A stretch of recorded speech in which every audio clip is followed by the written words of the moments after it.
Number 10. Bjorketorp Run Stone. This is one of a group of runstones found in Blekinge, Sweden, dating back to the 6th century AD. The stones measure up to 4.2 meters in height. Some of the stones appear in circles while others stand alone. The Bjorketorp stone bears the following inscription: I, master of the runs, conceal here runs of power.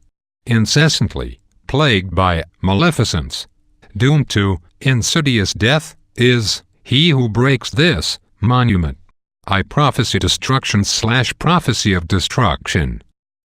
A local legend relates that the curse was once tested and proved. A very long time ago, a man wanted to remove the stone so as to get more land to cultivate. He piled wood around it in order to heat it up and then crack it with water. The weather was dead calm and there was no wind. He had just lit the fire when a sudden gust of wind turned the direction of the flame, setting the man's hair on fire. He threw himself on the ground to extinguish it, but it spread to his clothes and the poor man died in terrible agony. However, the fire around the run stone was extinguished as if an enormous hand had enveloped the stone and smothered the fire. Number 9. Curse of the Bambino. The Curse of the Bambino refers to the run of bad luck that the Boston Red Sox experienced after trading Babe Ruth to the New York Yankees in 1920. Up until that time, the New York Yankees had never won a World Series, and hoped that Ruth would change this for them. He did. After the trade, the Boston Red Sox did not win the World Series title again until 2004. During their winning game, a total lunar eclipse occurred, a first for the World Series. Even more dramatic was the fact that the 2004 win was against the New York Yankees. Number 8. Curse of Tippecanoe. William Henry Harrison won the presidency in 1840 with the slogan, Tippecanoe and Tyler too. This refers to his participation in the Battle of Tippecanoe in 1811. 1 year later, he died. From then, until the election of Ronald Reagan in 1980, every president elected in a year ending in a 0 died whilst serving their term.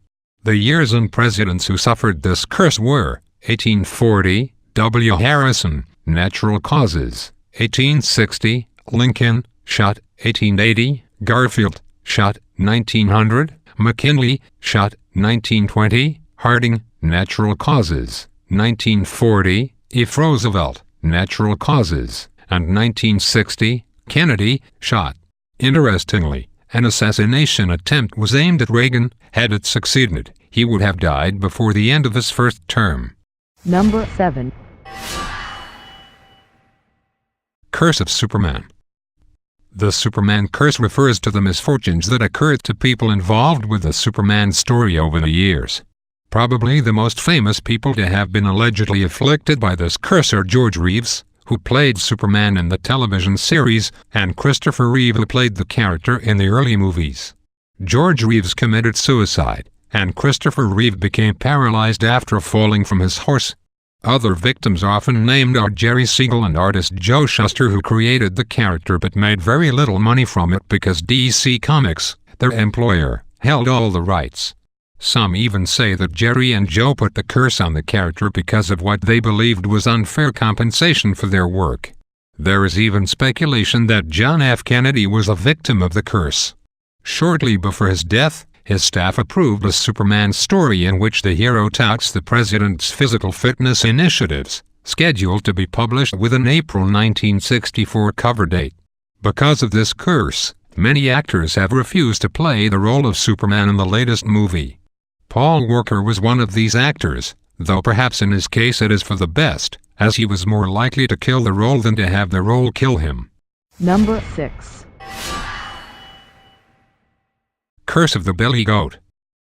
The Curse of the Billy Goat is a curse on the Chicago Cubs that started in 1945. As the story goes, Billy Sianis, a Greek immigrant, had two $7.20 box seat tickets to Game 4 of the 1945 World Series between the Chicago Cubs and the Detroit Tigers, and decided to take along his pet goat, Murphy or Synovia. The goat wore a blanket with a sign pinned to it which read, We got Detroit's goat. Cianis and the goat were allowed into Wrigley Field and even paraded about on the playing field before the game before ushers intervened and led them off the field. After a heated argument, both Cianis and the goat were permitted to stay in the stadium occupying the box seat for which he had tickets. Before the game was over, Cianis and the goat were ejected from the stadium at the command of Cubs owner, Philip Knight Wrigley, due to the animal's objectionable odor. Because the Cubs organization had insulted his goat, Cianis was outraged and allegedly placed a curse upon the Cubs, that they would never win another pennant or play in the World Series at Wrigley Field. The Cubs lost Game 4 and eventually the 1945 World Series, prompting Cianis to write to Wrigley from Greece, saying, "Who stinks now?" Following a third-place finish in the National League in 1946, the Cubs would finish in the league's second division for the next 20 consecutive years. This streak finally ended in 1967, the year after Leo Bjorketorp became the club's manager. Number 5. James Dean's Porsche. At 5:45 p.m. on 30 September 1955, film icon James Dean was killed in a car accident when his new Porsche Spider, nicknamed Little Bastard, crashed head-on into another car. Rolf Wutherick, Dean's friend and mechanic, who had been riding with movie star, was thrown from the Spider and survived the wreck, but Dean was pinned inside, his neck broken. Donald Turnipseed, the driver of the other car, suffered only relatively minor injuries. After the tragedy, master car customizer George Barris bought the wreck for $2,500. When the wreck arrived at Barris' garage, the Porsche slipped and fell on one of the mechanics unloading it. The accident broke both of the mechanic's legs. While Barris had bad feelings about the car when he first saw it, his suspicions were confirmed during a race at the Pomona Fairgrounds on October 24, 1956. Two physicians, Roy McHenry and William Ashford, were both racing cars that had parts from the Little Bastard. McHenry died when his car, which had the Porsche's engine installed, went out of control and hit a tree. Ashford's car flipped over. Ashford, who survived despite serious injuries, later said that the car suddenly locked up when he went into a curve. Accidents continued to occur in relation to the car until 1960 when it vanished. Its whereabouts is still known. Number 4. The Kennedy Curse. The Kennedy Curse refers to a series of unfortunate events that have happened to the Kennedy family. While these events could have happened to any family, some have referred to the continual misfortune of the Kennedy family as a curse. Several of the Kennedys died young, notably brothers John F. Kennedy and Robert F. Kennedy, who were assassinated while in office, and John F. Kennedy, Jr., who died in a 1999 plane crash. Other members of the family cited as evidence of the curse are John F. Kennedy's sister, Rose Marie, who was institutionalized due to an unnecessary lobotomy, Joseph Kennedy, killed during World War II, Edward Kennedy, Jr., who had his leg amputated at age 12, and Michael Kennedy, who died in a skiing accident. Number 3. The Hope Diamond. The Hope Diamond dates back to 1632. It is a diamond noted for its remarkable color, size, clarity, beauty, and history. The Hope Diamond is a very brilliant deep blue faceted ovoid diamond that measures 25.60 millimeters by 21.78 millimeters by 12.00 millimeters and weighs 45.52 carats. The diamond is set in a pendant in which it is encircled by 16 white diamonds.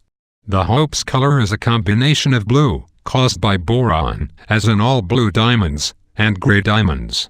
It is most famous for bringing great misfortune upon its owner.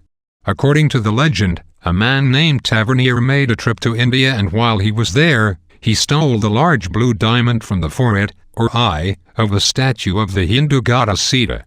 For this transgression, Tavernier was torn apart by wild dogs on a trip to Russia, after he had sold the diamond. King Louis XVI is probably the most famous owner of the diamond. He was ultimately beheaded along with his wife Queen Marie Antoinette. It was eventually donated to the Smithsonian Institute. The Hope Diamond is currently on display as part of the National Gem and Mineral Collection in the National Museum of Natural History for all to see. Number 2. The 27 Club. The 27 Club, also occasionally known as the Forever 27 Club, is a popular culture name for a group of influential rock and blues musicians who all died at the age of 27, sometimes under mysterious circumstances. There is some debate as to the criteria used to include people in the 27 Club. The impetus for the club's creation was the death of an unusual number of 27-year-old prominent musicians within a 2-year period of time. Lists commonly include Hendrix, Morrison, and Joplin. Brian Jones is usually included too. Kurt Cobain is now often included due to his impact on music in more recent years. Number 1. The Curse of Tutankhamun. A few months after the opening of Tutankhamun's tomb, tragedy struck. Lord Carnarvon, the financial backer of the search for Tutankhamun's tomb, 57, was taken ill and rushed to Cairo.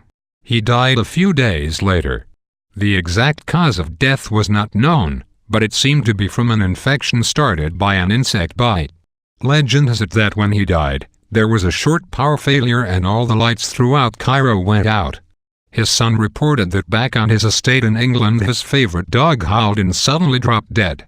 Even stranger, when the mummy of Tutankhamun was unwrapped in 1925, it was found to have a wound on the left cheek in the exact position as the insect bite on Carnarvon that led to his death. By 1929, 11 people connected with the discovery of the tomb had died early and of unnatural causes. This included 2 of Carnarvon's relatives, Carter's personal secretary, Richard Bethel, and Bethel's father, Lord Westbury.